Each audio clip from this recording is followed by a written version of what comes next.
त्याला पाठिंबा का विरोध आहे.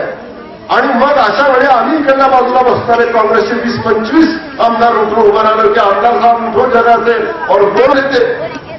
गडकरी आणि मधु चव्हाण समोर उभे राहिले म्हणाले की नाही हे आमचे आमदार काही बोलणार नाही, त्यांचं भाषण झालं एवढंच विरोध करा. आमच्या पक्षाचा सच्चर समितीला विरोध आहे. तेव्हा त्यांना उठून तिथं सांगणं झालं नाही, पण गोलाईमध्ये येऊन युवकांच्या रक्ताच्या सह्या घेऊन त्या ठिकाणी सच्चर समिती झाली पाहिजे. म्हणजे सभागृहाच्या बाहेर ये आणि जिथं नेमकं बोललं पाहिजे तिथं मात्र गप्प खुर्ची टिकवण्याच्यासाठी अशा दुटप्पी धोरणांच्या लोकांच्या पाठीमागं आपण अजिबात असता कामा नाही हे आपण समजून घ्या. शिवसेनेबद्दल बोलून मी वेळ घालू इच्छित नाही. तुम्हाला सगळ्यांना आम्हाला ते कळलेलं आहे की कशा पद्धतीचं त्यांचं काम आहे.